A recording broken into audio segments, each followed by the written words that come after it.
चीनी वाले सवाल आते हैं, फ्रेश फ्रूट वाला सवाल आता है, वो हम इसमें देखेंगे मेरे दोस्तों, चलेगा। फ्रेश फ्रूट में 68% वाटर है, जबकि ड्राई फ्रूट्स में 20% वाटर है।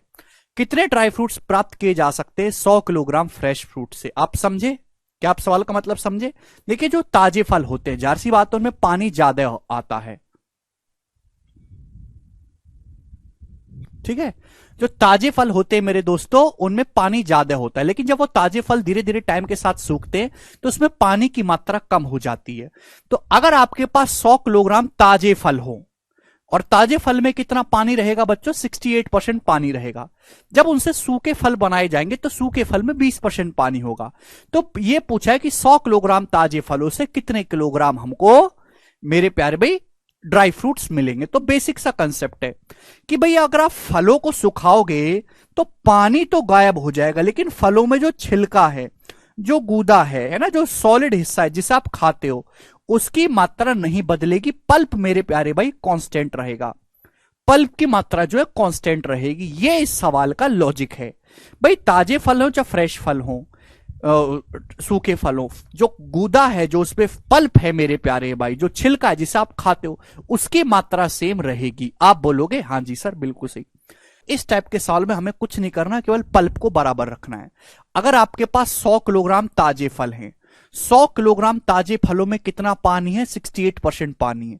अगर पानी 68% है तो 100 में से 68 घटाओ, 32% मेरे दोस्तों उसमें पल्प है। तो ताजे फल में इतना पल्प है मेरे प्यारे भाई, माने इससे डी किलोग्राम ड्राई फ्रूट्स मिलेंगे, डी किलोग्राम ड्राई फ्रूट्स मिलेंगे। ड्राई फ्रूट में 20% पानी है। अगर ड्राई फ्रूट्स में 20% पानी है तो ड्राई फ्रूट्स में पल्प कितना होगा? बाकी का 80% पल्प होगा। तो दिस शुड बी इक्वल, हम इसको इक्वल कर देंगे मेरे दोस्तों। क्लियर है?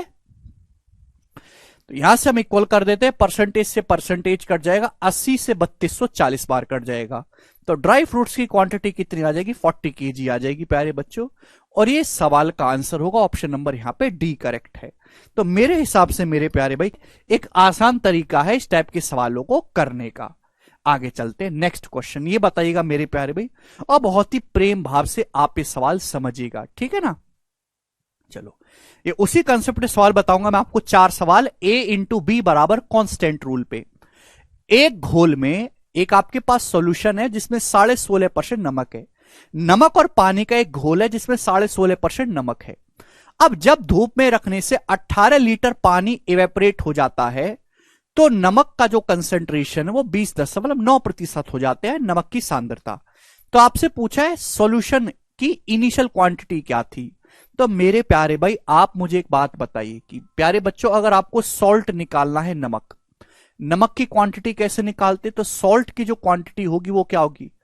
सॉल्ट की जो क्वांटिटी है मेरे प्यारे भाई वो होगी सॉल्यूशन इनटू मेरे प्यारे भाई परसेंटेज ऑफ सॉल्ट। यही हो गई तो बड़ी बेसिक सी बात है, जिसको हम कंसंट्रेशन भी बोलते हैं।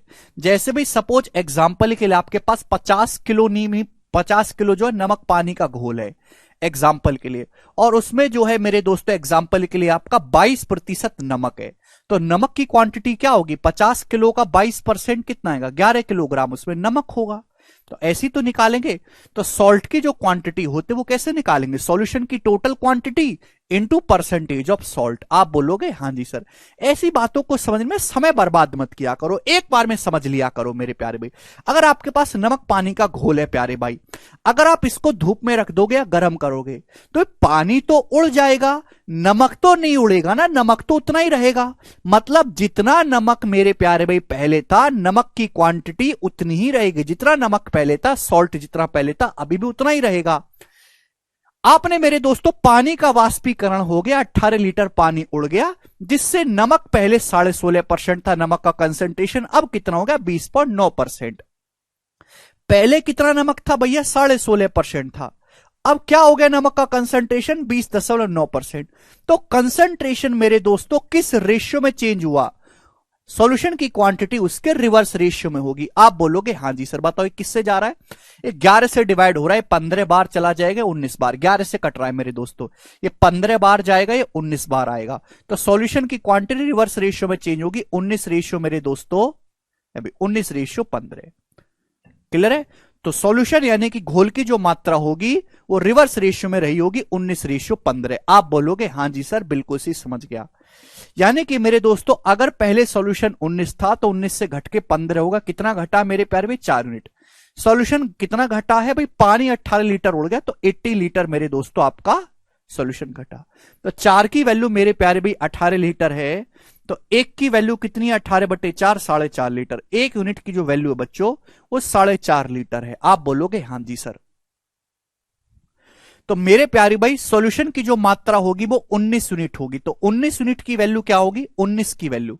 तो 19 की वैल्यू भी मेरे प्यारे भाई 19 गुणा 4.5, जो कि कितना आएगा? इनिशियल क्वांटिटी पूछी है 76 और 9.5, 85 लीटर इस सवाल का आंसर होगा, जिसे सभी बच्चे कर पाएंगे। ठीक है, बस समझे?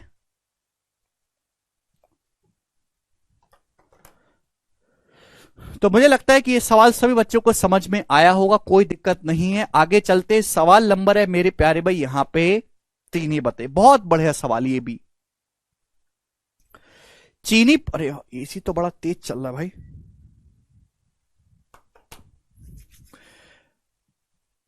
There is 26.4% sugar in the 28 litre solution of sugar and water. चीनी पानी का एक घोल है, कितना? 28 लीटर घोल है जिसमें 26.4% शुगर है। After boiling 6 litre, 6 litre boil करने के बाद, है ना, जब हम इसको बॉईल करते हैं तो 6 लीटर पानी उड़ जाता है, वाष्प भाप बन के उड़ जाता है। तो आपसे पूछा, आप बताओ शुगर में, इस सॉल्यूशन में बची शुगर का प्रतिशत कितना होगा? अरे 4 की वैल्यू 18 लीटर है तो 1 की वैल्यू लूजर 18/4 होगी ना, 4.5 लीटर। आप मुझे बताओ, यहां भी तो सेम कंसेप्ट है। शुगर हम कैसे निकालते हैं प्यारे भाई?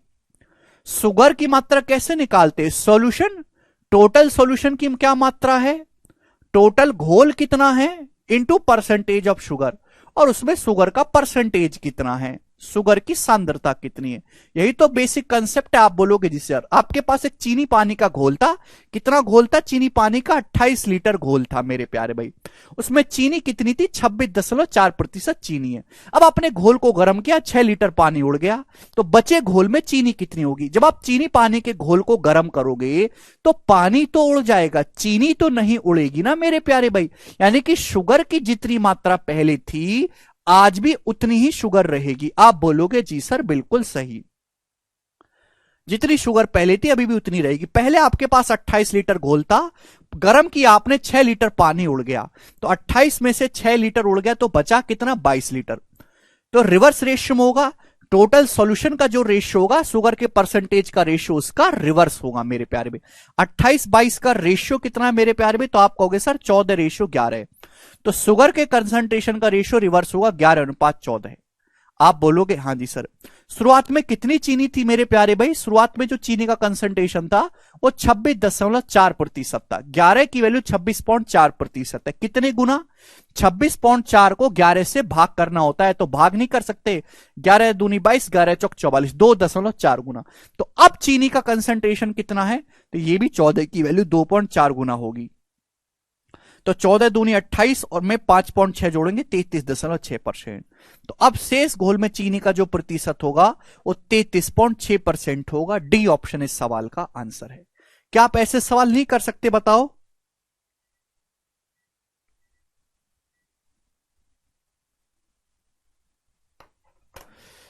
सभी बच्चे समझ गए इस टाइप के सवाल को, है ना? आसान सवाल होता है मेरे प्यारे भाई। लास्ट क्वेश्चन करेंगे इस टाइप का, फिर हम टाइप को चेंज करेंगे। जवाब दीजिएगा मेरे प्यारे भाई, बनाओ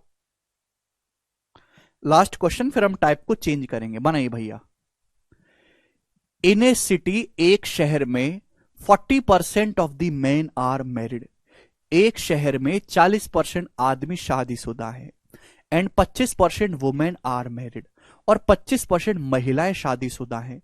कंसीडरिंग दैट, ये बात कंसीडर करते हुए, nobody is married more than once, कोई भी आदमी मेरे दोस्तों एक से ज्यादा शादी नहीं करता है ना? मतलब एक आदमी और एक औरत ही आपस में शादी कर रहे हैं।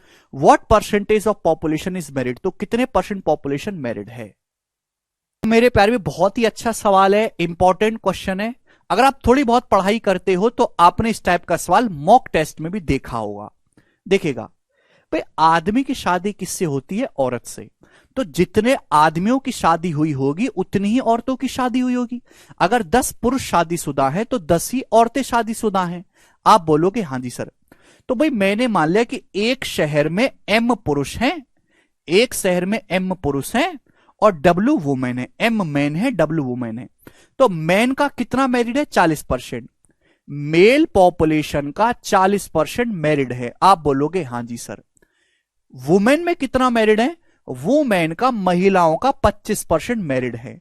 तो दिस शुड बी इक्वल, ये बराबर होना चाहिए। आप बोलोगे हाँ जी सर। मैंने मान लिया कि शहर में टोटल M आदमी है और W औरतें हैं, तो मैन का 40% मैरिड है और वुमेन का 25% मैरिड है। तो ये बराबर होना चाहिए। क्यों बराबर होना चाहिए?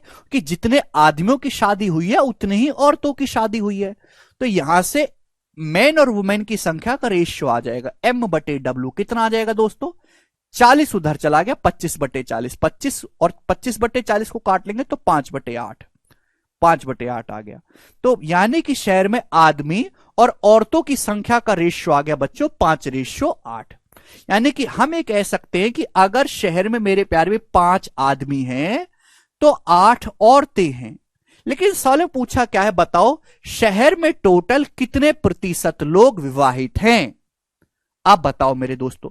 अगर मैं शहर में टोटल लोगों की बात करूं मेरे प्यार भी, शहर में टोटल लोगों की बात करूं तो टोटल कितने लोग हैं? 5 आदमी है, 8 औरत है। शहर में टोटल 13 लोग हैं बच्चों, 13 लोग शहर में टोटल है। Maths concept king YouTube channel के अलावा भी हमारे 3 यूट्यूब चैनल और हैं। पहला गगन प्रताप मैथ्स जो हमारा मेन यूट्यूब चैनल है, गगन प्रताप टॉक्स, और मैथ्स वंडर इन सेकंड जिसपे गणित की 1 मिनट की शॉर्ट्स अपलोड होती हैं। इनमें हर चैनल की अपनी खास बातें हैं, तो मैं हर स्टूडेंट से गुजारिश करूंगा कि आप इन चैनल को सब्सक्राइब कर लो, ज्वाइन कर लीजिएगा जी। इसके अलावा जितने भी सोशल मीडिया प्लेटफॉर्म है, इंस्टाग्राम मैथ्स बाय गगन प्रताप नाम से है, टेलीग्राम भी सेम इसी नाम से। हर एस्पिरेंट के लिए ये जो है ज्वाइन करना मस्ट है। हमारा फेसबुक पेज भी है मैथ्स बाय गगन प्रताप के नाम से, ट्विटर प्रोफाइल भी है। ये सारे ही सोशल मीडिया जो अकाउंट है वेरीफाइड है, ब्लू टिक लगा हुआ है, तो आप इनको भी ज्वाइन कर लीजिए, हमारे साथ कनेक्ट में रहिए, तो आपका जो है बहुत बेनिफिट होगा और आपको अपडेट भी मिलती रहेंगी।